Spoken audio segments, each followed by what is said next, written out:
Ready? Absolutely. All right. Well, welcome to the Unwarranted Podcast. Let's get it. Man, we have the amazing Manny here. You know, the man, the myth, the legend. You have me, myself. And today we're going to be talking about outwitting the devil. I'm gonna just go ahead and say it right now. This episode is for the 2%. This one's about to be cut. No, this one's Man, about to be cut. yeah. Um, Outwitting the Devil. Wonderful book. I cannot lie to you. This one really makes you think, really puts a different perspective in your mind, day-to-day life. And most books written by this author is very cutthroat, just in most of his approach, because it's like, why waste words when he's trying to get to the point? Yeah. But man, once again, it's called Outwitting the Devil by Napoleon Hill. Let's kick it off, man. Yeah.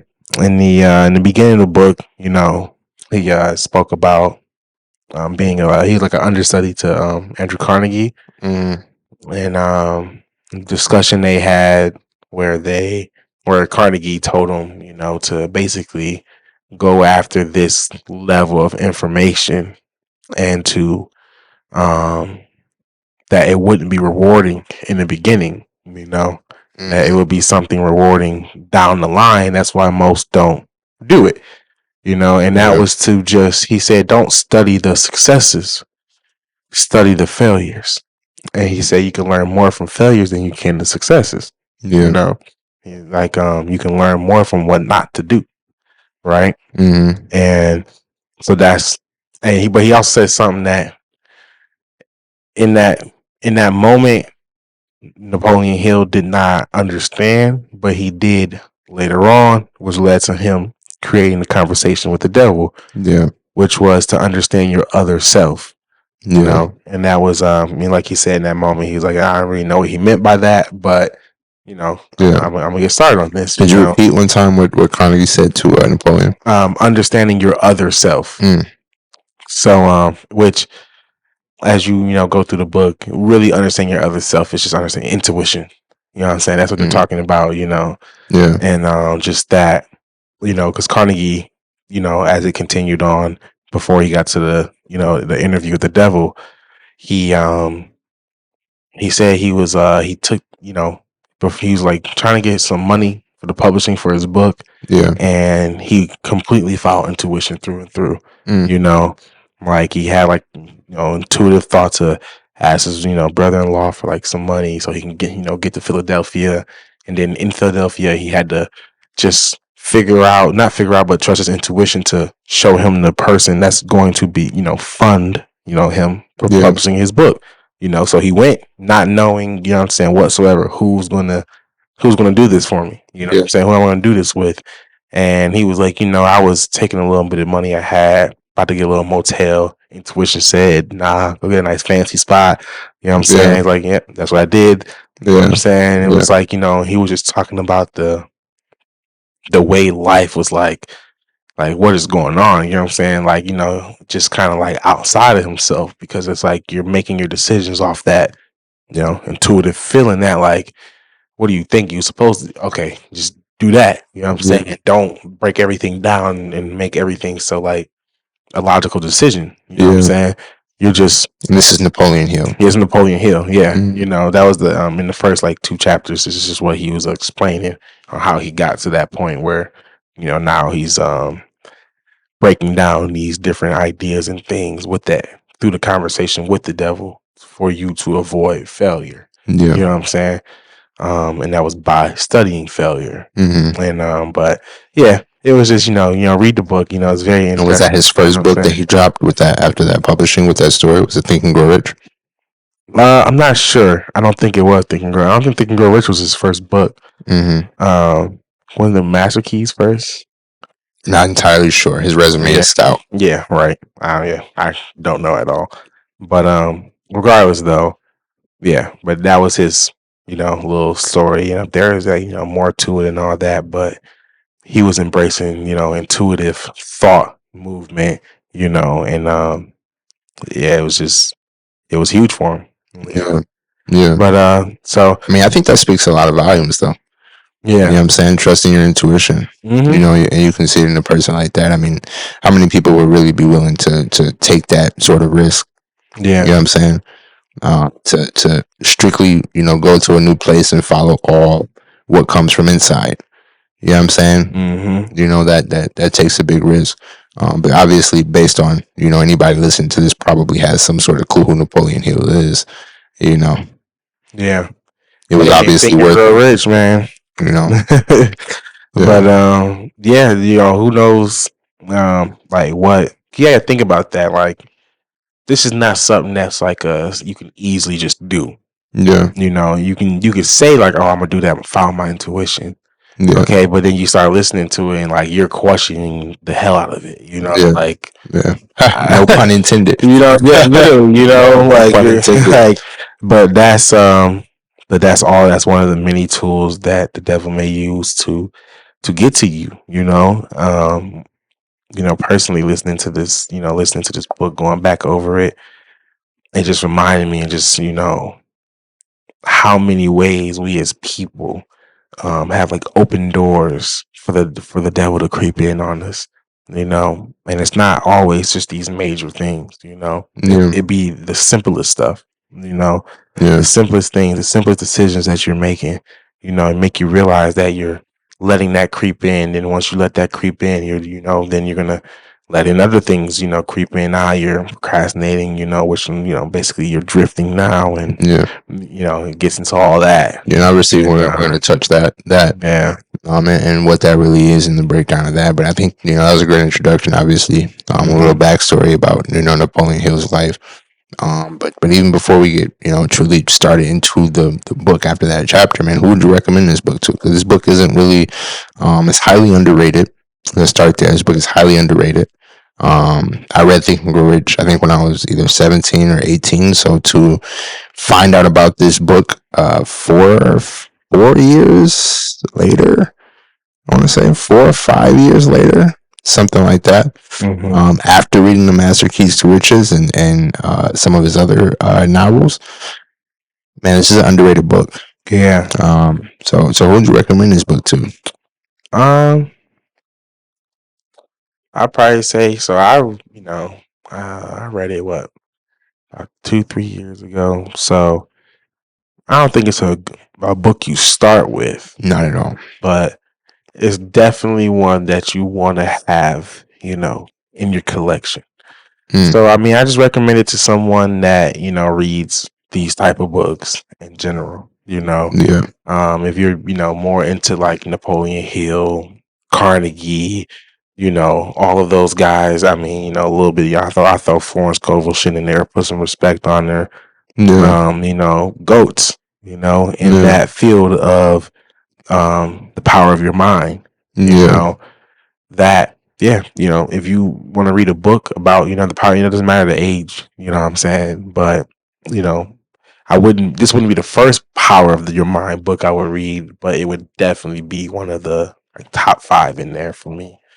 Um, just because, you know, it takes you know, a lot of those books take a kind of a spiritual sense, you know, so it's like a lot of stuff, like I said, you know, I can relate to you know, okay, he's saying it's this, but okay, that's just intuition. You know what I'm saying? Like you're saying, like, oh, my other self, you know, like, you know, it's like I'm not even running the show here. And it's like, yeah, because God is, you know, but yeah, which, you know, that was chapter 2. And he titled that A New World is Revealed to Me. You know, I think that's just important to note, you know, Absolutely. like, you know, because that's how it opened his eyes, you know. Yeah. But Yeah, I would definitely recommend it to a thinker. Definitely to someone who's a thinker. Yeah. Yeah. But man, so let's really get into it. Man, I'll let you kick it off. You know, just with you know, where would you like to start in the book? Well, man, you touched on such a big point when you brought up the ways in which the devil kind of gets into your head. You touched on a huge point there, and I think the best way to start this book off is with fear. You know, I think that's really kind of after reading this book, that's something that really stuck out to me more than anything of how many subtle fears have allowed you to stop going after something. Whether it be love, desire, money, ambition, you know what I'm saying?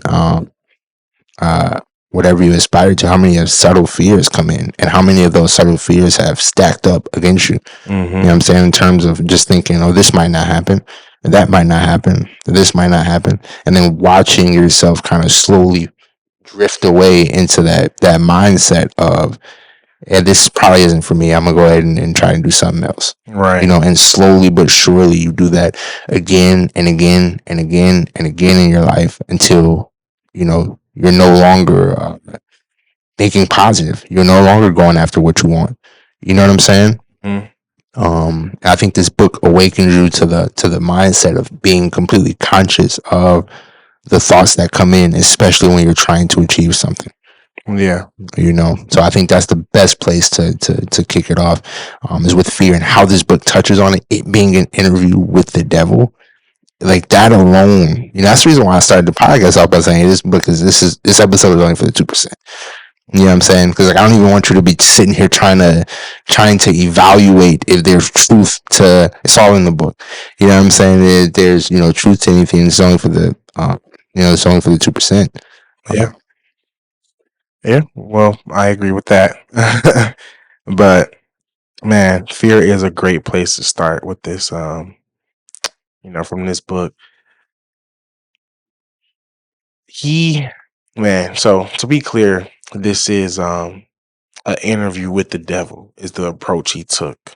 So he's basically asking the devil a series of questions which he must answer, and you kind of get a different point of view of how the devil creeps into your everyday life to prevent you from being the best Yeah. and In he the says in the book that he has 98 out of 100 on his side, as in that God, 98 out of 100 people. which it's kind of funny. You listen to the book. He calls God is basically his opposition. Yeah. He was like kind of like bragging, like I'm getting off out here. Like he only got like 2 out of every 100. Yeah. And it was interesting how he said that, and I'm sure it's just definitely a little bit later in the book, but how he kind of says how he gets people versus how God gets people. Mm-hmm. You know what I'm saying? And one of the clearest things he says is, I don't beg. You know what I'm saying? That's something my opposition uses. Yeah. You know what I'm saying? Yeah. And then him bragging about his cunning and conniving schemes, and how he meddles his way into people's minds and through people's lives, and how he uses those people against other people. You know what I'm saying? Man, yeah. No, like in so many ways, it kind of shows you like another book that we had talked about before, like the compound effect. Like he uses the compound effect on you a lot. Yeah. Just with the subtle things, man. The subtle things. One of the things they said in the book, the dangers of fear and procrastination, which are they're the same thing. Hill highlights the detrimental effects of fear and procrastination on personal and professional success. He suggests that fear paralyzes individuals, making them more susceptible to negative thoughts and influences. Additionally, procrastination prevents people from taking action towards their goals and realizing their full potential. The importance of self-discipline. The book emphasizes the significance of self-discipline in achieving success. He argues that self-discipline is the key to overcoming negative habits and developing positive ones. By developing self-discipline, individuals can take control of their thoughts, actions, and ultimately their destiny. Yeah. And one of the main things in there that I point at first is overcoming negative habits. Something the devil said in the book was like, that's where he gets you, was with the negative habits. Because those things compound out. Where he can. Like he said, his example was, like, oh, I'll just get you to eat unhealthy every day. And then he's like, then your body won't feel right, your mind won't feel right, you're always tired. To quote that, he said, my next best friend is ill health. An unhealthy body discourages thinking. Yeah, that's one of the things he said too.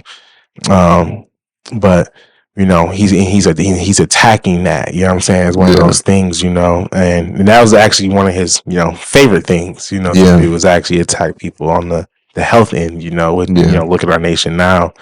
You can see that, the work that's being put in there. Yeah. But because how often do you go ahead? Yeah, I was saying then, like, just with the dangers of fear and procrastination, like not like understand that, like, because I mean he quoted, I forgot exactly what it was, but it was like, fear equals procrastination and procrastination equals drifting. Yeah, we're definitely going to touch drifting in a little bit, but sticking with that fear and procrastination, man, that's real. Yeah, well, one just keeps leading to the another. You know what I'm saying? It's just like one, not in this book, but in a different book. It's like, hey, you gotta be so mindful, because it's like, a bad day can turn to a bad week, a bad week can turn to a bad month turns to a bad year turns into a lifestyle. You know what I'm saying? But now it's like, oh man, that lady's just rude, mean, not a good spirit, but she probably had a good spirit at the time. Yeah. And you let that energy compound out. Now you're carrying yourself like a bad person. Because it's what you hold in your dominant mind and in your dominant thinking, and what you think about predominantly. And you notice that oftentimes with a lot of people, they will have that bad day, but they'll let that bad day fester, into eternity, basically. You know what I'm saying? Not being able to just let go of that and understand that it is what it is. You know what I'm saying? In simple terms. So I definitely feel that. And just what a powerful quote, though. Fear equals procrastination. I mean, can't you see that so clearly? You know what I'm saying? You were going to do something, you feared it, so you literally did not go into doing it. You now started procrastinating. You know what I'm saying? Yeah. And man, that's just powerful. And I love that you picked this book after we talked about ego is the enemy. Man, you know what I'm saying? Man, because you spoke on ego. Yeah, quite a few times. We're gonna get into that, man. You know what I was gonna say, man. In terms of in sticking with fear and procrastination, out of the 6 fears, which one do you feel like was kind of stood out to you the most in terms of poverty, criticism, ill health, loss of love, fear of death, and then old age? Yeah, poverty. Personally, poverty was like, hey man, I don't want to be. You know what I'm saying? I ain't trying to be poor. But reading these books, you learn, like, poverty is far from a financial thing. So, like, even when they're saying it in the book, he ain't really talking about money. He's talking about the mindset. You know what I'm saying? The things that, hey, can I get you to smoke? Can I get you to drink? He attacks in very specific ways, and that's why he said 98. You know what I'm saying? Yeah. And, it's real to, okay, we're trying to say that everybody who takes a sip of alcohol is bad. Everybody that takes it, look, man, like, you read the Bible, you take your time to, actually look in the mirror and think about yourself. Am I saying I do everything perfect? No, not even close. However, I'm just saying we all got to grow at some point. Like, you want to be able to look in that mirror and be like, hey, am I using my mind to make my best decisions possible? In reality, we're just talking about, like, am I letting negative things creep in? And one thing I really got out of this book, I will say, is it reminded me of how much people always, like, tell you that it's okay to have negative thoughts. It's okay to, you know what I'm saying? Stuff like that. When it's like you kind of get shunned for trying to be positive in what other people may perceive as a negative situation. And it was, like, weird to me growing up. Like, I just didn't see this as negative. You know what I'm saying? Like, I get what happened, but it's kind of like somebody's passing, right? And this is just my own point of view, but, like, someone passing is like we all have to die, right? Like, and I'm not saying, okay, you can't, like, not grieve, but I'm just saying, like, we all have to die. You know what I'm saying? Like, we totally understood that. Coming into, like, we all have to die. Right. Right. So it's like, why would I get irrational in my decision making and everything else? Like, I understand grieving. You know what I'm saying? But then turning, you know what I'm saying? You turn that into so many other irrational emotions. You know what I'm saying? Because fear leads to procrastination, and fear of death is one of his most effective fears next to poverty. So it reminds people of something that they fear. They then start procrastinating on their day-to-day decisions, and now, well, somebody did pass, so let me go ahead and kind of pass the time in my own way. I have the right to that. Yeah. You know what I'm saying? And I mean, you see that. I mean, in my own life, you know what I'm saying? After my dad passed, how much I then start to rely on alcohol after that. You know what I'm saying? Yeah. And yeah. it wasn't, Nah, it's real, man. Like, hey, it happens. I think it was it was the pandemic for me. I've never been much of a big drinker or anything, but that pandemic was just like, okay, we're just sitting here. We're just, you know what I'm saying? It started out with I just got a little fifth, thinking it'll last like a few weeks. Yeah.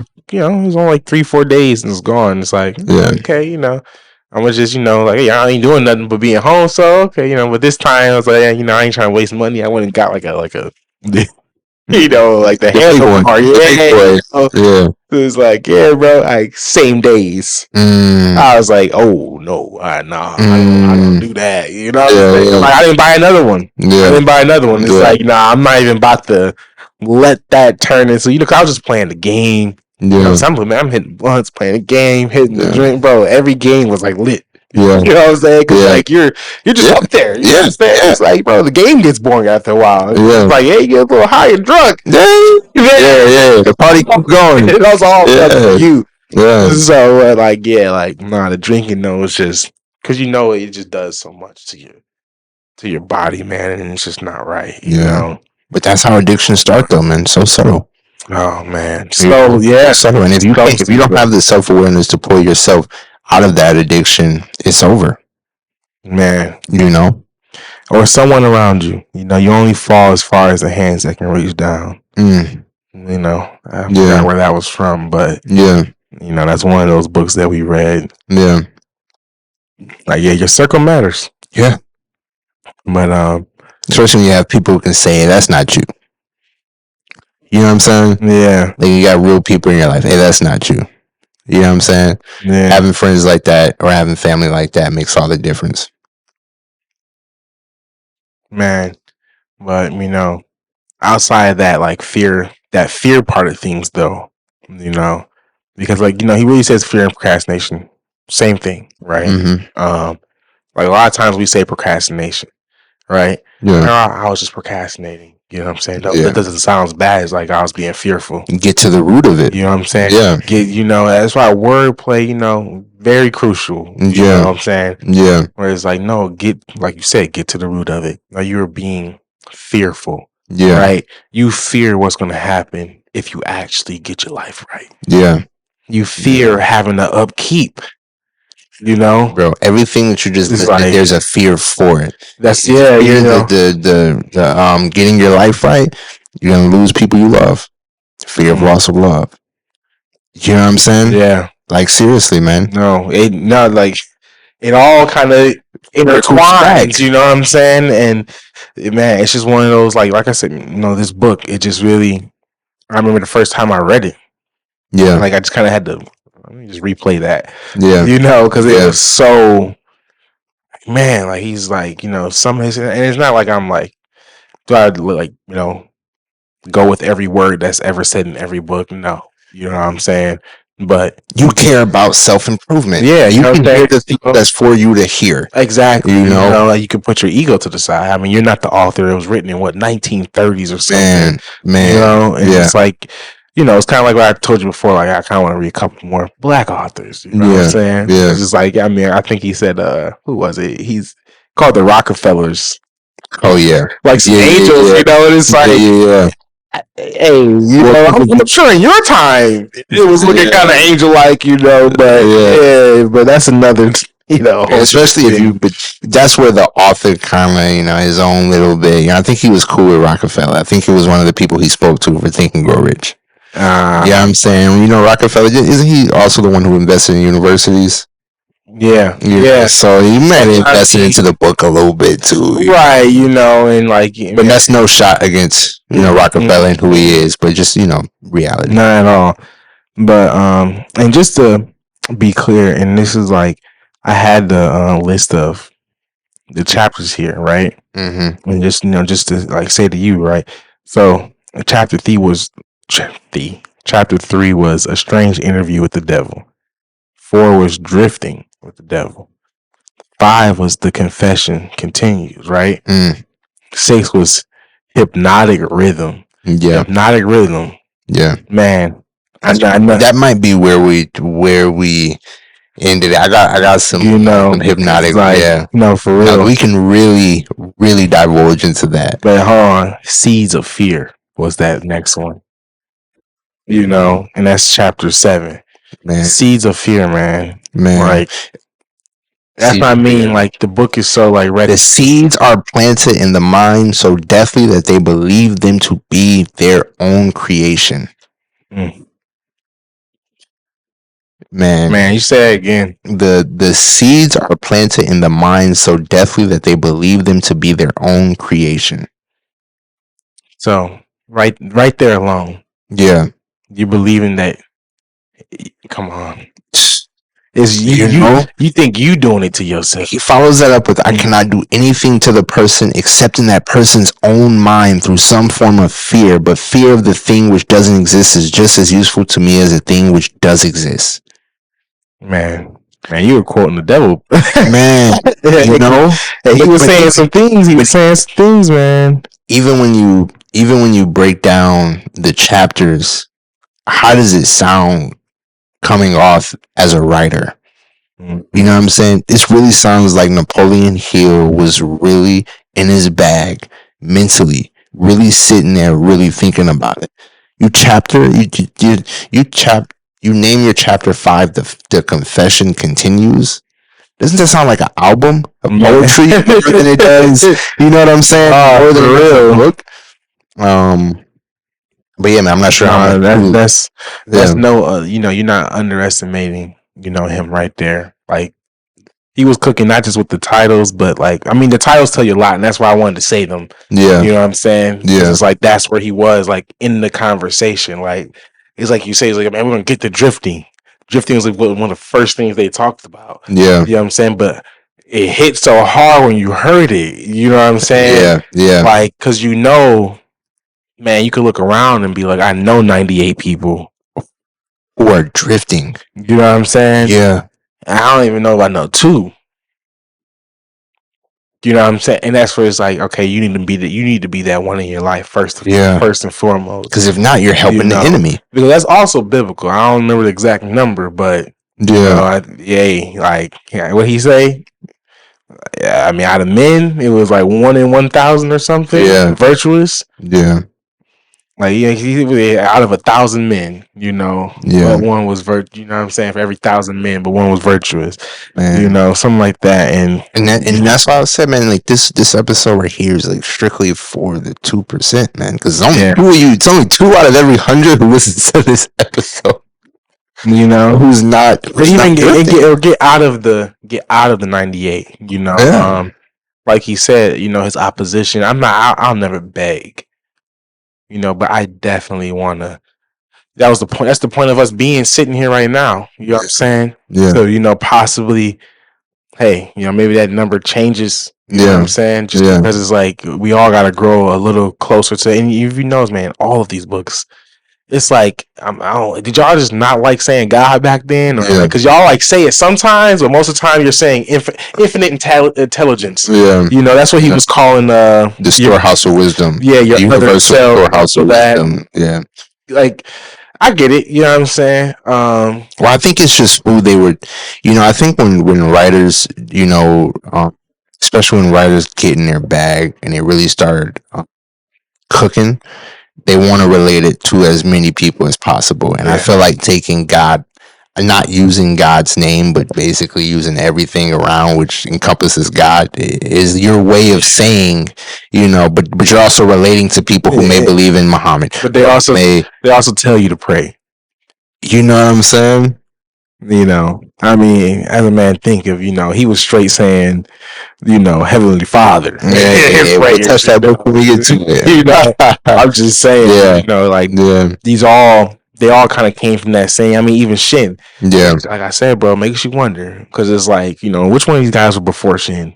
Like we need to like fact check some things, yeah, It's yeah. like y'all say the exact same thing she was saying, you know what You I'm have to look saying? it. You have to truly look it up, and I've done looked it up before. But like I said, I only speak truth on this podcast, so I'm not even gonna try and say which one came first or beforehand. But if you look up the books, it will tell you for sure which book dropped first. And Game of Yeah, Life and How to Play It was one of them. You know, man, I know she was like 1890 or something. it might have been. Yeah, I'm like I said, I'm not gonna say it. I want to make sure I have it. Are you looking it up? No, I Okay. can though. Just Yeah, I mean, yeah. it's nothing. I'll just type it in. Yeah, man. Off the top of my head, I want to say 1922. So you really gotta look it up too. Game of Life doesn't even just pop up when you type it in. It's Nah, crazy. you know what pops up? The actual board game. Man, come on. Yeah. Yeah, what's it saying? What's it looking like? I'm trying to, like I said, it's not the first Yeah. that comes. Let's see. When was this published? Yeah, I want to say 1922, but it might be 1918. It might be 1896. 1925. Oh, wow. It's Yeah. 3 years off. Yeah, Yeah. 1925. First published in 1925. This book has inspired thousands of people around the world for a sense of purpose and belonging. Yeah. Wow, It's a that's a good way to say that. Yeah. Man, I bet AI wrote that. Man, I was about to say, I'm using that when we do part 2. Game of Life and How to Play has inspired thousands of people for purpose and belonging. Like, ripping that right off of it, you know? Yeah, don't sound bad at all. Man, I just want the audience to know, man, like, I haven't even gotten off of, like, my page 1 or 2 of notes. You know what I'm saying? So definitely get this book. This book is again, for the 2%. Man, fear is the tool of a man-made devil. I was looking for that. I'm like, man, I know I had this written From this book? Yeah, no. That's Outwitting the Devil. Yeah. Fear is the tool of a man-made devil. But isn't that interesting though? How you learn fear at a young age? Oh man, you know what I'm saying? And he speaks on that in the book of how his primary audience is the youth. They teach them. I mean, bro, they teach them in like the little shows. Yeah. Like, my son, he'll walk around in the dark at first, and then he just start being scared of the dark. Yeah. Why are you scared of the dark? You wasn't scared of the dark before. Yeah. Why are you all of a sudden scared of the dark? You know what I'm saying? Well, you watch these little shows and it's trying to show them all of their emotions and stuff. And it's like, okay, you had to show them to be scared. Yeah. He wasn't, you know what I'm saying? But he touches on that in the book, how propaganda is like one of his primary tricks. You know what I'm saying? One of his primary tricks, propaganda. Yeah. He uses, man, I can quote it when we get there. I just want to say, like, I can quote it when we get there. But not to steer too much off. I know this is probably going to be one of the last points. We're talking about fear and procrastination. But for me, fear of criticism stood out to me the most. I think a lot of people have ideas and plans that they want to put across, but they're too afraid of what other people think. And I think that leads them to procrastinating and then giving up on their dreams. Man. Yeah. I mean, that one, I feel you on that. I forgot we were even talking about the first 6. Some people, they all hit so hard. Yeah. Like you said, death, poverty. I mean, all of them, they just resonate, especially within our community because you see it. You know what I'm saying? You see it, Yeah. I mean, because I'm pretty sure in the book he even said, like, the best chance y'all got is, like, a generation of, like, thinkers. You know what I'm saying? And he was like, you're not going to get the adults. He's like, they're too far gone. He's like, they're mine. Man. He's like, they're already done. Man. Who's running our country? With such confidence. Who's running our country? Man, spoken with such confidence, man. And you're absolutely right. You're absolutely right. And that's the crazy part, man, because he's so blatant with it in this book. I go after the youth. Because he has to. That's when their mind is most fertile. He has You know what I'm to. saying? He's trying to plant seeds. Seeds. You know what I'm saying? Seeds of doubt. He's trying to get you, man. He needs you to be eating unhealthy for a good decade, Yeah. so you can be locked in. Yeah. He needs you smoking and drinking for a good decade, Yeah. so you can be locked in. Yeah. Like, you know what I'm saying? This is just, and the crazy thing is, and this is how powerful God is. You can literally, and because it's funny, he even points out, like, he's like, yeah, people just go to my opposition when things are like hard. You know what I'm saying? He's Yeah. like, they go to my opposition after I had already put them through all the misery. Man. Yeah. Yeah. Do not go there. Go to God to prevent ever going through the, like, I understand, like, you don't want to think about bad things or anything. Yeah. I'm not saying think about bad things, but you want to stay prayed up, man. When a negative thought enters your mind, what do? Do you go to your habit that fuels it, or do you go straight to God for prayer? You know? Man, me personally, I got it. Hey. Yeah. You know what I'm saying? Like, I don't know what that thought was, guys. Right. I don't want that. And even if you don't believe in God, do you at least replace it with some sort of positive thought? You know what I'm saying? Mm-hmm. Like, man, and that's why he touches on hypnotic rhythm. I know we're definitely going to get into that. But just how much of the pace, you know, the pace of which things start turning downhill happens is so subtle. One thing leads to the next thing, which leads to the next thing, which leads to the next thing, and it's game over. You know what I'm saying? Man. Like, man, and like you said, man, when you touch on the fears, fear of poverty, criticism, ill health, loss of love, fear of old age, fear of death, man. I mean, but not to get too lost into it, you know, because he did have the seven principles to attain spiritual, mental, and physical freedom. So these, you know, 7 in itself, in essence, combats the feeling of that other 7, right? Which was definiteness of purpose, mastery over self, learning from adversity, controlling environmental influences, associations, time, giving permanency to positive rather than negative thought habits, and developing wisdom, harmony, acting with definiteness of purpose to become the dominating influence in your own mental, spiritual, and physical environment, and caution, thinking through your plan before you act. Actually, I just want to throw that last one out there. That was one of the biggest notes I took from the book when I first read it. Was when the devil said it was, like he said one of the things he didn't like is people who took caution. Yeah. You know, and I used to think, you know, kind of a little bit growing up, I was like, man, I used to think like, no, don't take no caution. You know what I'm saying? Just do. Yeah. You know, and it's like, why is this not working? You know, because you should take caution. Actually, it's great to take caution. Yeah. You know? Yeah. You're not trying to be in fear. It has nothing to do with fear. You can never be too cautious. You know? Straight from the book. Yeah. You can never be too cautious. Yeah. And that's because cautious is different from caution is different from fear. From fear. It's not fear. I'm playing smart. Yeah. I'm not being scared. Hey, if I gotta stay on business, I'm staying on business.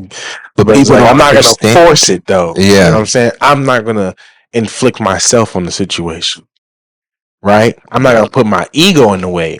Yeah. You know, because that could be it could be ego in the way of, you know, in a sense of like, I make this situation worse, or ego in the way that I can make this better. Yeah. Calm down, bro. Yeah. Just do your part, and what happens, and you leave it at that. Yeah. You know? And the reality behind that is often you find yourself in a mess you never anticipated because ego fueled that decision. You know what I'm saying? You weren't too cautious. If you were being cautious, you would have seen X, Y, and Z. Man. You know, but again, it goes back to our culture. Yeah, and always be quick to this or quick to that.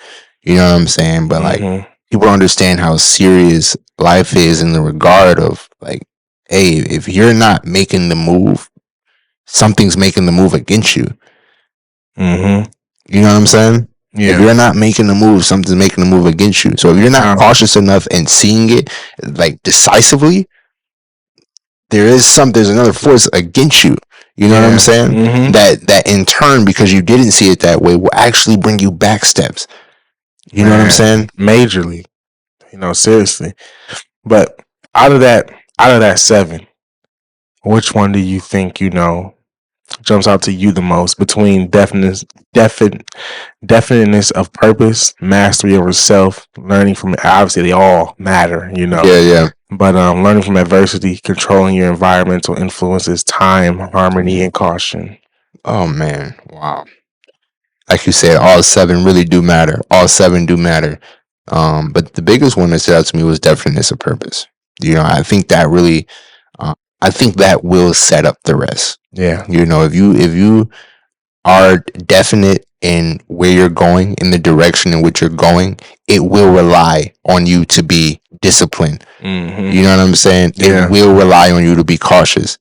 It will rely on you to do all other 6 things a part of that list. Man. So for me, I would say definiteness of purpose. And again, I think that's why it's 2 out of every 100, who's not on the devil's side. It's truly because of that definiteness of purpose, man. But why aren't you definite about your purpose? What fear is holding you back? Oh, come on. You know what I'm saying? You know how much stuff it is out here. Man. You felt it a little bit at some point. Absolutely. Where it's like you start to think, settling thoughts, where it's like, okay, I'm this age or that age, and it's like, life ain't here yet, so you know what? Yeah. I think I could move up at this job. You know what I'm saying? Man. If I just lock in for like the next 10 years, I could probably get to up. Like, come on. Yeah. Especially when it's not in your purpose. Yeah. Here's the thing, man. When you're not in purpose, Go ahead. When you're not in purpose, everything in your life is going to be tugging at you to get in purpose. Yeah. So then every job, everything in your life, you know what I'm saying? Yep. It's just going to continue to fall short until you finally accept that you have to get in purpose. Yeah. Right? But you know what the sad part is? People don't learn from failure. Hey. And we could touch on that. You know what I'm saying? People don't learn from failure, man. People don't understand that there's a seed of an equivalent advantage to every failure that you go through. But again, but I have that. I was actually the quote itself. Yeah, it's yeah. Well, I was just saying, every adversity brings with it the seed of an equivalent advantage. Yeah, that was the one that was right after that one. Yeah, goes into that same thing. Mm-hmm. But man, I just wanted to say this. Nature will not tolerate idleness or vacuums of any sort. All space must be and is filled with something. When individuals does not use the brain for the expression of positive creative thoughts, nature fills the vacuum by forcing the brain to act upon negative thoughts. Wow, man. And didn't we just talk about that? How if you're not making the move towards something, something is making the move against you? Come on, man. If something's always going on. Yeah. Like I said, so if you're not moving in purpose, what you doing? You think nothing. Nah, something's going on. Something, yeah. Something's going on. Idle mind is the devil's playground. Come on. Yeah. And hey man, his words, not mine. Yeah. Yeah. But come on, you can't not read these things and not look at your own life. Maybe you don't agree with every word in there. I get that. I don't agree with every word in every little thing. Okay, but come on. Yeah. Some of this stuff has to make you take a seat. Yeah. Yeah. And be like, I might be living life wrong. Humble yourself. You know what I'm saying? Yeah. And come to a lot of different realizations, man. Like, the more you open that Bible, I told you, I've been working on, not grabbing my phone, pray, Bible. I mean, from the wake up. Yeah. You know what I'm saying? Like, before I enter the world, taking that. Remember I told you I used to watch like those little monk videos on YouTube, like one of the biggest things he always showing was like, hey, before I enter the world, let me have my prayer. Let me meditate, make my bed. I'm not gonna interact with anyone. I'm not gonna see, you know what I'm saying? I'm not gonna pick up a phone, anything like that. I'm just gonna, get ready, be at peace. then enter this world. Yeah. You know, Wow. we're not waking up late and rushing to work, Man. and taking all of this anxious, come on, anxiety. Yep. One of the ways he gets to you. Yep. He uses anxiety. Yeah. You know what I'm saying? Come on, man. Yeah. You are being attacked from the moment you wake up. You are being attacked from the moment you wake up. Man, it's just, if you're not, it's a full blown attack. Yeah. It's a consistent attack. It's a never ending attack until you bring your mental state to such a devout level. Yeah. And that's hard. It is. Like, don't get me wrong. We're reviewing these books. We're talking about these things, but in no way, shape, or form can we sit here and just be like, this is where we're at. We're trying to get there. Yeah. Join the journey. We're trying to get there. Like, because this is real. Like, I mean, but that's the part that's the self-improvement. How do you want to die, man? Yeah. You know what I'm saying? Yeah. When they throw the dirt on you, yeah. Where was your mind at? Where was your soul at? Man. You know what I'm saying? I say it all the time, bro. Peace with yourself, war with the world, war with yourself, peace with the world. Come on. You know what I'm saying? Yeah. Like, yeah, man. Yeah, absolutely. And I think that's the beautiful part about this show too, truthfully. You know what I'm saying? I think when you touch on the self-improvement part, man, it's like, I don't think people understand, man. Like, self-improvement is a never-ending journey. Be 40, 50, still improving. Mm-hmm. You know what I'm saying? Like, yeah, we're not 40 yet. Yeah, we're not 50 yet. You know what I'm saying? But when we're 40 and 50, we can look back on these episodes and say, man, you remember what decisions came after that? You remember what decisions came before that? You know what I'm saying? And not just about our own personal selves, like we're selfish and we're trying to do this for us. But, man, you see that person that helped out? Man. You know what I'm saying? Yeah. Like, I said it before in the previous episode. If you came across this podcast is for a reason, and I just hope we can deliver on that reason. Man, you know what I'm saying? And I hope you're willing to be delivered on that reason. Yeah, you know what I'm saying? Because it's a willingness. Put your ego away. Don't look at maybe my age.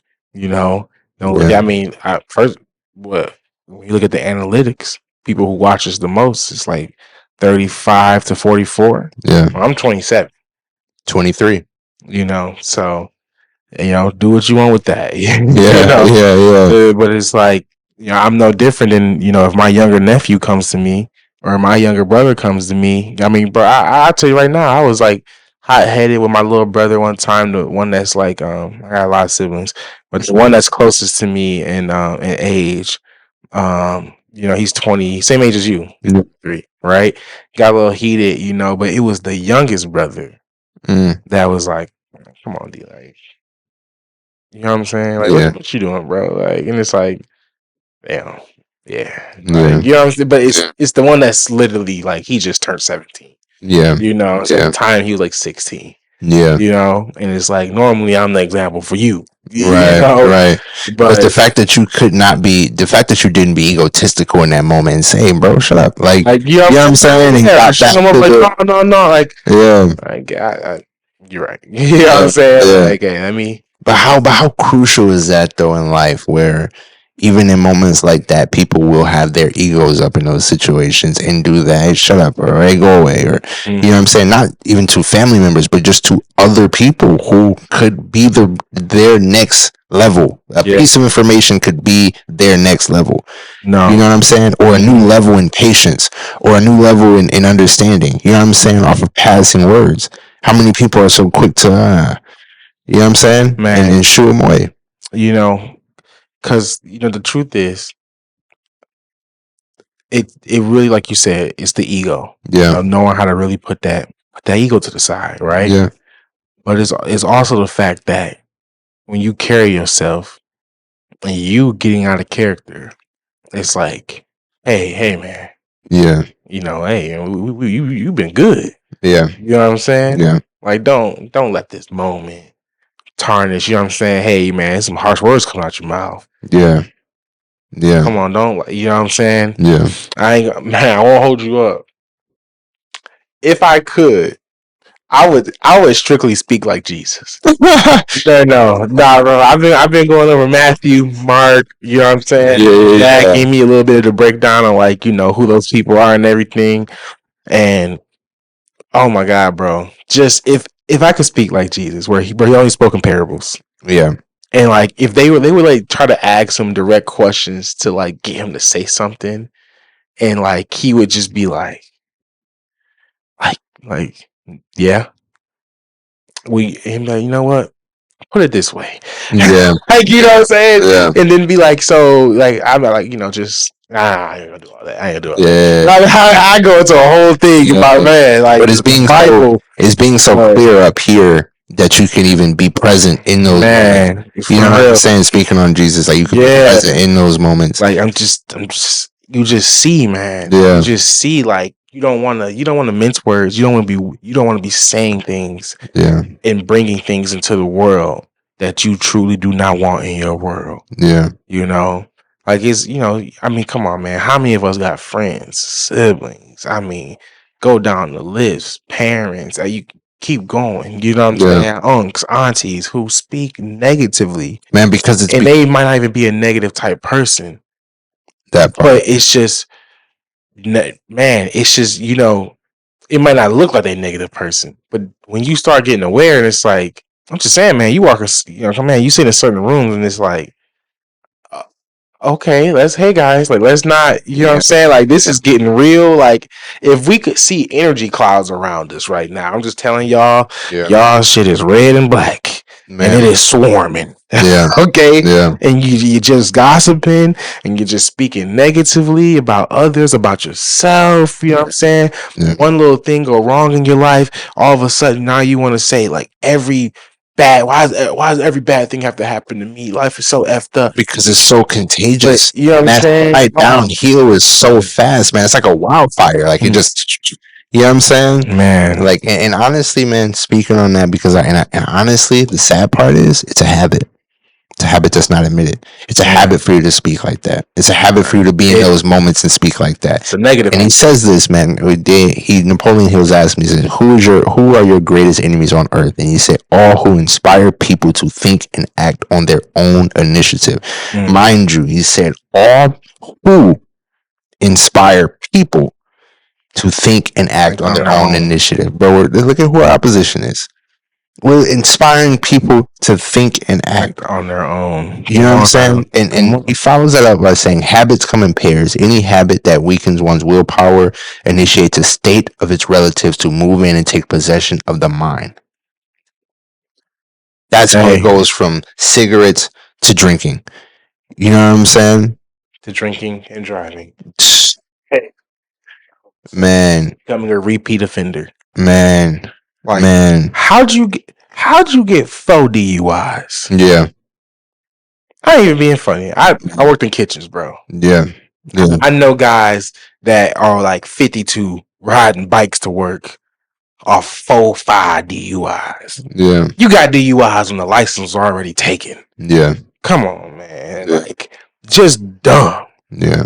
And don't get me wrong, have I done something dumb before? Of course. Yeah. Of course. But did you learn? And did I sit down and look at myself like, man, you would be a freaking fool.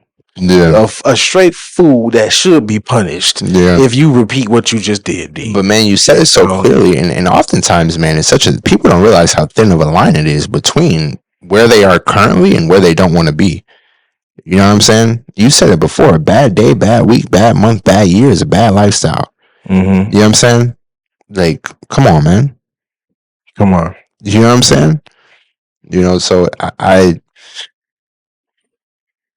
yeah, man. And honestly, negative thought, again, the way it comes in pairs, negative thought, negative actions. You know what I'm saying? Mm-hmm. You got mad and upset. Next thing you know, you were in your car going to the store. Somebody cut you over, cut you off the road. You pulled up next to him and got a gun out. And you know what I'm saying? These are real things that happens in people's lives. Come on now. And here's what people say. It's a name for it. Rage. You know what I'm saying? Come on, bro. And people say, oh, okay, like negative thoughts. Like it's okay to have negative thoughts. People don't understand that thoughts follow deeds or deeds follow thoughts. Mm-hmm. You know what I'm saying? People ask, okay, what's worse, if I think it or if I do it? Well, if you Mm-hmm. think it, it's likely that you will do it. Thought Yep. precedes deeds every time, no matter Yep. how positive a deed is, or how Mm-hmm. positive a thought is that leads to a positive deed, or how negative a thought is that leads to a negative deed. It was originally a thought first. You know what I'm saying? So just as you can compliment someone for creating something spectacular in this world, it started in that person's mind first, just as much as the school shooter. Mm. You know what I'm saying? Mm-hmm. Just as much as the school, just as much as the school shooter. It was nothing but a thought at first. You know, and this is how subtle it works. This is how subtle the enemy works to take control. You know what I'm saying? It's so subtle. He describes it as being, as him bragging about his trickery. Mm. You know what I'm saying? And it's all trickery. That's the All point. trickery. That's the point. He's just creeping in each and every way he can. Yeah. Man. And I tell you what, I had this one right here. Go ahead. I can give you this.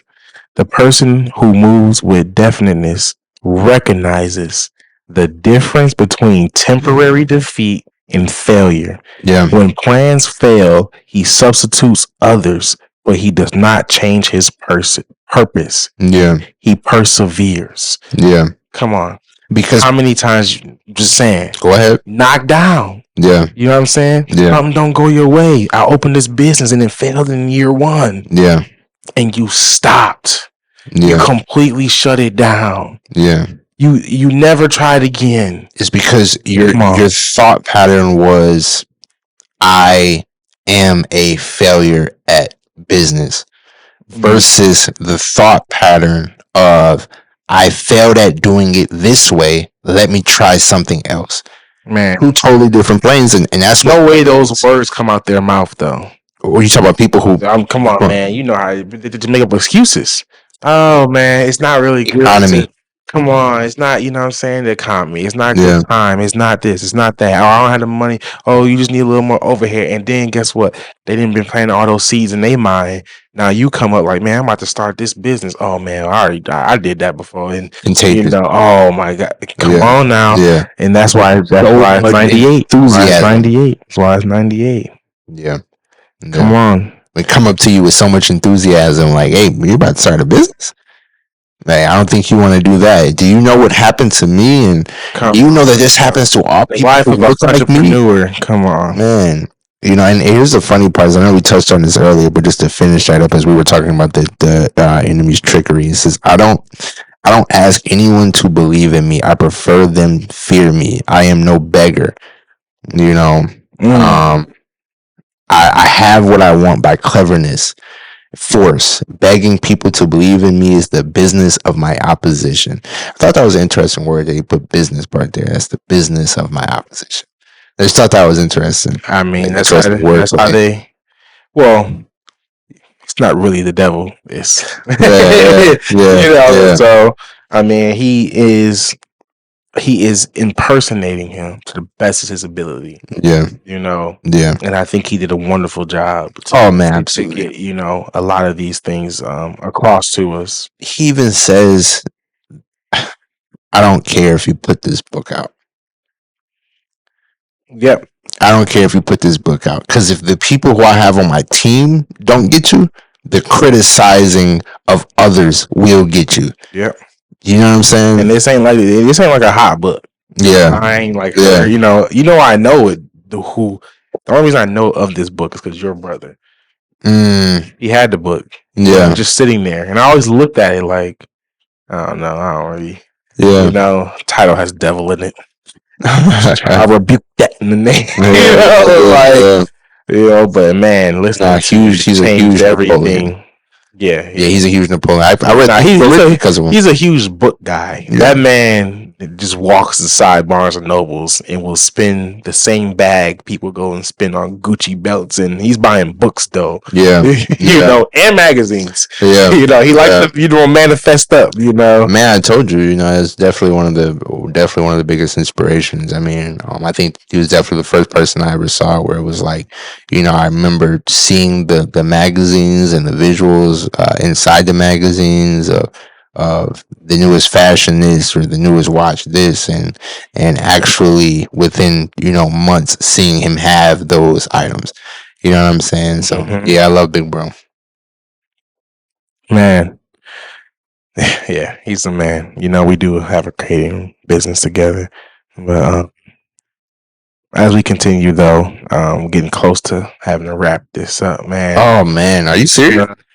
Yeah, but We did this let's to do a another little book. bit. Let's We do a little touched bit of drifting. Yeah, that's actually get into that. I'll let you kick it off with drifting. Wow. Let me go ahead and find this real quick.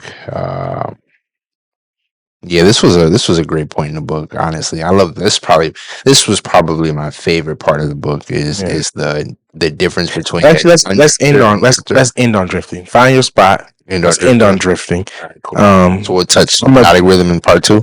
Well, no, I'm gonna do hypnotic rhythm now, and then we'll end on drifting. Oh, okay, gotcha. So hypnotic rhythm is basically, you know what? I'll get a quote first, and then I'll give what I think. The influence of hypnotic rhythm. Hill explains how people become slaves to their habits and routine, falling into a hypnotic rhythm that prevents them from thinking critically or pursuing their goals. By recognizing and breaking free from these hypnotic rhythms, individuals can regain control over their lives. Now, what makes this, what makes that quote, like what are you supposed to get out of that quote, right? I need you to understand, like, all those little negative things that you have now compounded out together, you don't just not eat that good. You know what I'm saying? You don't just not, think that well. No, you do all of these things. You know what I'm saying? Yeah. And you've created a hypnotic rhythm that, hey, even if you're in your 20s right now, you probably got like some things that you've been doing over a decade. Yeah. And it's real because you're gonna have to make some real changes, man. Yeah. Like, I be doing Lyft, I be doing Uber. I get people all the time that get in my car, bro. All the time. I can't tell no Manny. It break my heart sometimes. Why am I driving you to the liquor store at the crack of dawn? The crack of dawn. And you drunk. And it's a Wednesday. Yeah. You know what I'm saying? Yeah. People are trying to push the pain down. Yeah. But it's plenty of quotes in here that, adversity, look, man, it holds no boundary. All right.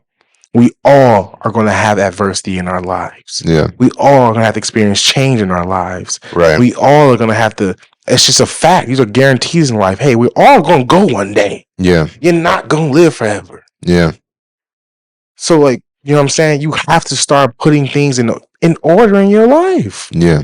Like, as an individual, no one wants to just live out a sappy, sorry life. Yeah. We all want to have a purpose-driven life. We all want to have a life that has meaning to us. Yeah. It don't have to mean, and stop putting meaning of your life to others. Yeah. Only person your life should mean something to is yourself. Facts. All right? That's all that matters. Because once the body is gone, it's gone, man. Yeah. It's just gone. Your spirit goes. But this body, it ain't nothing. All right? Yeah. Our carnal mind, it ain't nothing but stuff. Come on, man. This is just, God just gave me these to go work with. Yeah. All right? Yeah. That's what he gave me to work with. Yeah. Outside of that, come on, man. That's who you really are. Your soul, come on, man. Your mind. Find out who you are, man. You know what I'm saying? Like, go find out who you are. Yeah. Yeah, I got that. But yeah, I think that speaks. Yeah, I think that speaks volumes. I'm trying to find that adversity one. Which one? It says something so clear. Which one? It's several. That's I. I think I have it in these notes. No, we already said that. I don't know. I had it somewhere. We didn't even teach. We didn't even talk about propaganda. That's something like he talked about school religion. I ain't planning. Yeah, Touching on all those. It was cut. No, it is, but I guess, you want to give a little taste, and hopefully you're going to read the book for yourself and see how much more we're not talking about, Yeah. that came from out of this book.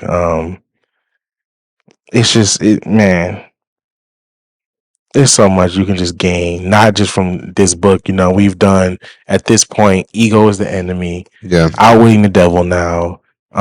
We will come back with the Compound Effect. The Game of Life. We did the Game of Life. The Way of the Superior Man. And the Way of the Superior Man. Yeah. Like, come on. Yeah. Like, we don't have to do another book. Yeah.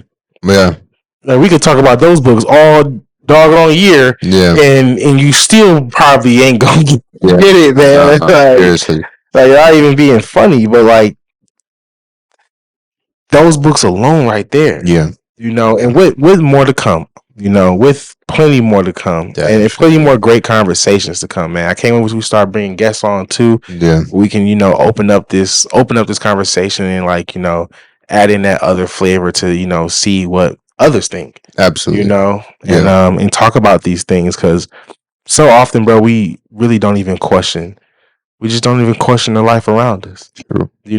As I'm reading this book, I think back to like when I was younger in school and stuff. Like, man, like this book made me, when I like read it, it made me feel a lot less crazy about a lot of stuff. Yeah. Like caution. We talked about that. Remember when I first read it, I was like, man, that just made me feel like, okay, I can be cautious without being fearful. Yeah. Yeah. At the same time, it also talked about just, hey, like, thinking for yourself. Yeah. Now, when you're in school, bro, just mind you, that's their whole job. Come on, how to not think for yourself. So it's like you're sitting there, and it's like, and let's say you do think for yourself, like I did think for myself. Yeah. Right. Yeah. And like all I can do is question it. Bro, I went to church and I would think for myself. I'm asking my dad, the deacons, all of them. Like, yeah. Hey man, if God, you know what I'm saying, if y'all say he did do this, why he didn't do that? Right. I'm just trying to understand. Yeah. Yeah. And it's funny now that I'm older and I've learned this and I learned that. One thing's for sure, I only want to know what I need to know. Facts. Like, keep everything you do. That's ecclesiastic. Yeah, you can enjoy your work. Come on, man. The more knowledge, is really just more misery. Honestly, in most situations, I'm gonna start trying to look for like clean cut words. You know what I'm saying? It just is. You know everything, and you don't look happy. But the person that you might call dumb be looking happy as hell. Like, you know what I'm saying? Just life is great for them. Because they know what they need to know, and they don't know what they don't need to know. Hey, plain and simple. Plain and simple, man. Yeah. And it's funny. Every time you say something, I'm like, oh yeah, I got a quote for that. Oh man, yeah. And then like, it'd be like down there. Yeah. These books, man, they're just so impactful. Absolutely. Just so impactful. But man, what's your thoughts on hypnotic rhythm? It's powerful. Hypnotic rhythm is powerful. To put it in simple terms, you can understand its impact on your life. Hypnotic rhythm is what turns an oak seed into an oak, and a pine seed into a pine. A pine seed will never be an oak tree. An oak seed will never be a pine tree. You know what I'm saying? I think that's the best way to kind of sum up hypnotic rhythm without taking you layers and layers upon what it actually does. Just know if you continue to do something, nature will put it into such repetition that it will be as simple as the sun sets in the west for you. You know what I'm saying? That's my thoughts on it, man. And I think, again, like you said, a lot of times you realize like what led you up until this point goes back a decade. You know what I'm saying? Yeah. And you don't realize until you really begin to think and become conscious on your habits, your thoughts, your fears, why you're in the situation that you're in, or why you think this way, or why you move like this. Oftentimes it goes back a decade, man. You've been doing stuff since 5. You know what I'm saying? That you're doing now at 40. Man. And not even aware of it now. At this point, it's like the sun sets in the west. You know what I'm saying? And what gets you there? Takes you back to the 7. Fears. Yeah. All right. Yeah. So, I mean, like like we're trying to really stress to you, man. Like, and this is one of those ones. Yeah. For real. This is Yeah. one of those ones. For the But 2%. come on, man. It's for all of you. Absolutely. It's for all of you. But we know that 2% will grasp. I'm not gonna immediately. beg others to take this in. I know you were supposed to hear this. We'll hear this. Hey, Shannon Sharp said something so hard, bro. Yeah. He was like, every time he be like, hey man, the Bible said, he's like, hey, I ain't in there. I'm out here. Hey, Yeah. so we all learning and trying to grow, man. Right. You know what I'm saying? Right. But I ain't running one of them books. It say Matthew. It don't say my name, man. Yeah. So hey, I ain't in there. I'm out here, and I'm trying to get right. Okay. Yeah. So, nah, man. So you wanna get those fears out of mind. You want to get those fears out of mind for sure. Poverty, criticism, becoming ill, losing loved ones, growing old, and death, and they're all guarantees to happen in your. I mean, if you're born rich, you're born rich, but you're gonna go through all the other ones. That's a fact. Somebody's gonna criticize you. Yeah. And don't forget, job, greatness is just as bad as I mean, you might be born into it. Yeah. But like your kids will be. Yeah. But just saying, and I'm sure you still raise them good. Right. And they ain't all right there. I see what you're saying. Yeah, you know what I'm saying? Yeah. But I'll retract that statement. My son listens to this, 25 years from now. It's like, I don't want that conversation. Have to, and that's the cool part, just, side note outside of the book, think about that though. Like, you'll have to create this way of parenting that you've never experienced one, and, but it's going to be completely different how you had to grow up. Absolutely. So it's like, I was thinking about that with my son already. It's like, man, at some point, you get older, it's like, I'm gonna make you work. Yeah. You know what I'm saying? Like, I'm not gonna just be giving you, you know what I'm saying? Absolutely. Like, just giving it all to you. Like, you have to work, you have to earn, you have to understand, Yeah. Make it, like, if you think schoolwork was the work, nah, sorry, buddy. This is this thing called life. Sometimes we do things just because we have to do them. Yeah. All right. Wow. It might take you from me if I don't make you go to school. Yeah. So you're gonna have to go to school. But outside of school, now you really about to get in school. Yeah. I mean, Yeah. man, I thought my mom was bad. You like, oh, you don't got no homework? She just go look some stuff up, print some stuff out, get homework, Oh man, my son, man. Oh, I'm sorry, buddy. Yeah. You're gonna get in there. You're gonna be reading these books. Yeah. You're gonna be out with your devils. I ain't gonna cut. Hey, you got to though. You got to though. That's gonna be your doggone chores. Give me 20 pages. Man, man, it might be mad, but guarantee he'll thank you. And one day, that's what I'm saying. One day, he'll come back and say, "Oh, I read the book." Yeah. He said you gotta do 20 pages. Oh, but Dad, it was so. I'm winning. Yeah, I got a winner. If I get, we get there, I'm winning, man. Yeah. But regardless, one thing's for sure: it's not for the moment. A lot of things my dad taught me, said to me, gave to me, wasn't for the moment. It was for now. You know what I'm saying? Yeah. It was for when it's time for me to think back on it. When it's time for me to, you know what I'm saying? Yeah. And I'm in that situation again. I have it now. Yeah. You know what I'm saying? Yeah. So that's interesting, man. My coach used to say that the teacher appears when the student is ready. Man, how true that is. That's so real. Yeah. But let's close this out with drifting. Man, are you ready for this? Come on, man. Are you ready for this? You ready? I thought about it. So what sums this all up? Yeah. You know what I'm saying? What sums this all up? I got you. I'm gonna end it on this. Obviously, you're gonna touch on it. We'll probably go back and forth for a little minute, but the non-drifters and those who happen to contain the wealth of the world are the same percentage. Let me close the book. You gotta say it again, though. The non-drifters and those who happen to contain the wealth of the world are the same percentage. I mean, I think that about sums up what a non-drifter is and what a drifter is. Again, not putting just about the 98%, but how wow, man. Hey, yeah, Yeah, obviously he touches a little bit more into the makeup of a drifter and the signs of a non-drifter and all those. And maybe it is best if I kind of leave you with the signs of a non-drifter and maybe the signs of a drifter too as well. I didn't really want to read too much of that, but I kind of list off a few. And obviously, if you get the book, you know what I'm saying, you can get the rest. Go over a few of them. The makeup of a drifter: total lack of a major purpose. I mean, isn't that interesting how he starts with that? He starts with that on the other side and starts with it on this side, you know. And ends with it, really. And ends with it, you know. Lack of self-confidence. Little to no imagination, lack of enthusiasm. Plainly expresses weaknesses. I thought that was an interesting one. You know what I'm saying? Because you know people who just openly express their weaknesses or their complaints or just complain all the time.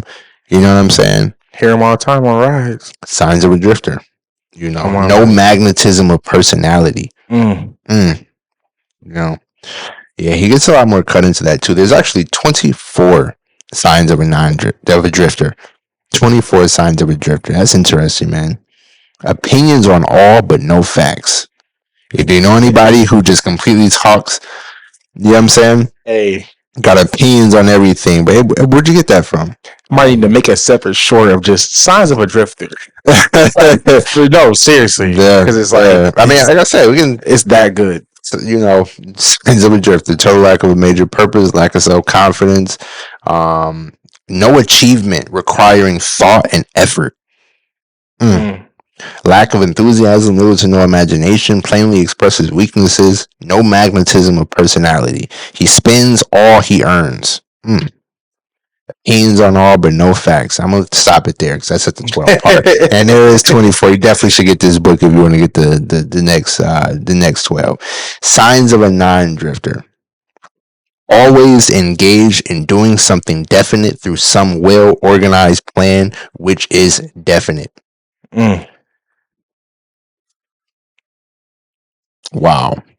Now, how many people do you know from the other side who always, and I haven't even gotten into the other signs of a non-drifter, but how many people do you know from that side who has no enthusiasm, openly expresses weaknesses, spend all they earn, lack of self-confidence, no definite major purpose? And how many people do you know on the opposite side who are always engaged in doing something definite through some well-organized plan, which is definite? Man, I know that's went over so many people's heads. Absolutely. But I'm going to keep going. Has a major goal in life in which he's always working, and many minor goals which lead to his central scheme. The tone of his voice, quickness of his step, the sparkle in his eyes, quickness of decision making. Ask him question, he gives you direct answers. Now, mind you, there's 13 on here and that's 6. And just because this is for the people who actually stayed this long into the video, I'll give you number 7. He will be found up front rather playing a game or fighting a war.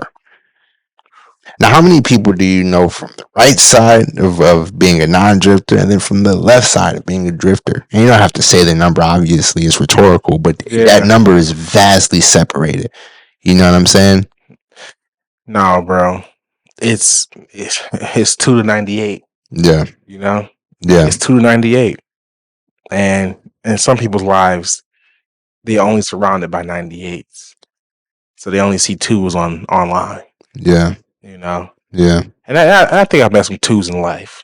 Absolutely. For sure. You know, like it's not all about necessarily having millions or billions but the 1% starts at 425. Let's be clear. Not even $1 million. Yeah. The 1%.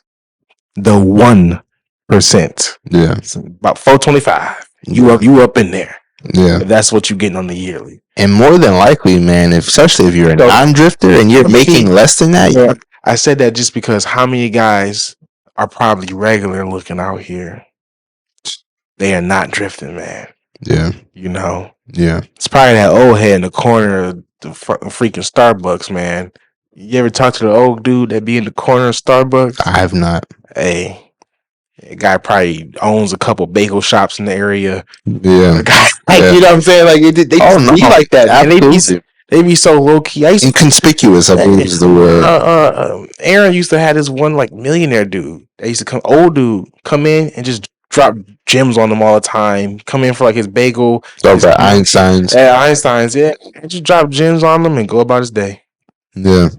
Like he just enjoyed the fact that someone cared to ask. Yeah. You know? Yeah. And man. But Aaron is also a non-drifter. Man. So I mean, think about that. You know, you attract what you are. No, you know what I'm saying? It's no mistake that millionaire was in the coffee shop talking to him. Man. You know what I'm saying? And that's trust your intuition too. Like, I think I should talk to this guy. Yeah. You know? Yeah. Hey, and at the end of the day, we're just trying to get as close possible to our better self as possible. Yeah. You know, before they start throwing that dirt on the name, before they start throwing the dirt on my grave, you know, yeah. I just want to be as close to my best self that I could have been. I feel you. You know, yeah. I can do no better than I could do today. You know, because yesterday is gone. I can't change that. Yeah. You know, but I could just do my best now. I can look to raise my son to like, hey, if it took me to 27 to get there, I want to make sure, you know, man, at 14. Yeah. Because why does the devil want to get to the child so bad?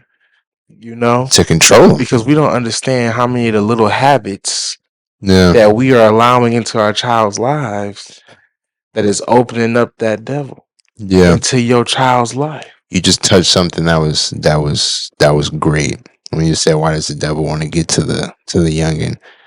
Man, if you wanted to stop a future anything from becoming a future anything, you would stop him while he was young. Come on. Do you know what I'm saying? Come on. How many people who would have been the next this person or the next that person, they're better than this person, they're better than that person, stopped because of fear of criticism? That's one of the major reasons why I picked that one early on in top 7. You know what I'm saying? Because maybe it's not poverty or death for you or ill health, and maybe you're solid everywhere else around, but somebody says, I don't like what you're doing, that isn't going to work, you shouldn't be doing this, you shouldn't be doing that, and it stops you dead in your tracks. That's just as deadly as any of the other fears that was listed. Man. You know what I'm saying? No, and oftentimes it comes from the household first, and that's the sad part. You know what I'm saying? It comes from the family. It's your environment. That's one of the things to, go and change. Where is that at? Not harmony. Controlling environmental influences. Yeah. Associations, man. It's sometimes you get a little bit older and you can't mess with your parents. Loss of love. Fear of loss of love. Fear of loss of love, man. What the devil say? Hey, man, the adults, they mine. Yeah. They mine. Yeah. You know, that's where it goes to these other books, not to steer, but compound effect, man. He talks about influences and how to manage them. Come on. Some people you're only supposed to spend 3 minutes with. Some people you're supposed to spend 3 hours with. Some people you're supposed to spend 3 days with. Some people you can spend 3 weeks with. Man, and don't confuse the people. When you mix them up, and you're mixing up your life. Yeah, you're spending 3 hours with a 3-minute person. Yeah, you know, and all fears are contagious. Oh, you spending 3 days with. Heck, somebody you probably shouldn't even spend a moment with. Yeah. Oh man. Yeah. And it's killing you. Yeah. And let's say how it is. It's killing you. Yeah. Anything that's eating at your mind is killing you. Absolutely. Dis-ease brings disease. Yeah. Come on, man. Don't get it confused. Yeah. It's killing you. Literally. Yeah. You got. I mean, come on. Like, learn how to clear that up, man. Yeah. If not anything. Just learn how to unclog up here. Yeah. Because people get it confused, man, when you start speaking in numbers like the 2% and stuff. Like, oh, we're only talking to the 2% of wealth. No, that's not what I'm saying. Even when I say the 2%, please understand very clearly. And I've said this to people who actually jumped the gun. That is millions of people in today's world. Yeah. Because we live in a world where there's billions of us. Yeah. You know. Facts. There are millions of millionaires and whatnot. Yeah. Yeah. Literally. But even then, man, when it comes to influences and stuff, people you spend time around, man, it kind of dwells all into these other books that we've read, man, where it's not about how much someone makes, but it's how does that person live in their life. It doesn't matter if I'm a millionaire, if I'm talking to somebody who's, man, they could work at Chipotle. You know what I'm saying? They could work at Chipotle, but if that person's got a wife, got a home, happy, takes 2 vacations a year, wants to do that. That is their life purpose, to be a great dad and raise their couple kids in the city they grew up in so they can go to the colleges they wanted to go to. You know what I'm saying? And who's happy in life, who spreads positivity. This person could work at Chipotle. I guarantee you that's always a great phone conversation. Come on. That's always a great run-in. You know what I'm saying? Well, man. That person could read books. That person could do a lot of things. Man, you met a good person at these places. You know what I'm saying? You know, you got places where the service is just good because that's what they told to do. Yeah. You know what I'm saying? But then you got ones that are like, bro, ain't no pay in this place to make you as good as you are. Yeah. You know what I'm saying? That's just who you are. Yeah. You know? Yeah. That's just, hey man, that's when you get into the mindset, I do good work no matter where I go. Yeah. Yeah. You know what I'm saying? Yeah. Like that's, hey, I'm just, because people want it, life ain't easy. Yeah. Accept that fact, and the faster you accept that fact, the faster you can move into the actual other facts of life. Yeah. You know? Yeah. Right? It won't be easy. I'm going to have obstacles. I'm going to die one day. Yeah. And all these things are shoo-ins. Change is going to come. Yeah. The president could decide some crazy thing and the world could be different. Yeah. You know what I'm saying? I have to be adaptable. I have to be like water. You know what I'm saying? If you notice, all of our shows kind of intertwine like these books do. Yeah. You go over them. Yeah. You know? Yeah. But you know, we might have a Tools for Titan show on our hands. Oh man. You know we will. You know, just combine our talks, man, and that's a book in itself. Hey, I'll say this much, man, because it's so underrated. This book, honestly, I'm saying it now. It's January. By December, if this book isn't number one, it's definitely honorable mentions. Because I can't put it any other place. You know what I'm saying? This one? Yeah. Like if I can't, I'm. You know what I'm saying? Like this book is a must read, and we haven't even gotten to chapter 7. This was all the first 6 chapters. You said that Hypnotic Rhythm was 6? 6. No, 6 or 7, yeah. 6 or 7. I don't know if we'll do a part 2 to this one. I'm sure maybe. You know. We'll probably just talk about it again one day with like a guest or something. But yeah, you know, especially as we just grow, you know, we bring up just certain conversations and stuff. You know, right now we're doing the books. I mean, will we always do books? I mean, I'm sure we'll always do books, but what we do is consistently doing it now. Yeah. You know, we'll grow. The show is going to grow. You know, it's a lot that we are just trying to just get started here. You know, we're trying to do the very things that we are talking about right up out of these books, man. Trying to walk our purpose. Not trying, you know? doing. You know, you know, we are walking in our purpose. You know, we are, you know, standing on business as far as that goes, and you know, becoming better people from it. And you know, regardless of how anyone else thinks, because guess what, it don't matter at the end. You know, it don't matter if you know, it really don't matter if you rock with me or not. You know, I'm hoping that, you know, hey, this can all be just one big blessing. Because guess what? Hey, if this was like what I had to do, point blank, period. Hey, man, you know, life's good. Life's fine. Life's fine, man. Life's fine now. I was about to say life's fine. Yeah, life's fine now. But you know, at the end of the day, I'm still not maximizing. You know, that's what I mean. It's a day by day thing. Yeah, I be looking at some stuff here we be doing. I'm like, man, I need to work harder. That's I already work 24 hours. You know what I'm saying? Like, you know, sleepless nights and all, bro. Like, but you're just looking at the facts. You know, you just know. You just want to get to the point where you're maximizing. Yeah, I'm fully like, hey, if my team is only good enough to get to the second round, well, we should be in the second round every year. Yeah. You know? Yeah. We shouldn't have years where we lost in the first. You know what I'm saying? No. We're good enough to get here. Let's be getting there. And hopefully at some point now, we're going to add that other piece that's going to now take us to the third, to the finals, whatever. Yeah. You know? Yeah. However you want to look at it. But yeah, man. Man, what an episode. Man, what a track. Amazing, bro. We're going to wrap this up now, though. Thank you again. Thank you to all of these new subscribers. Yeah.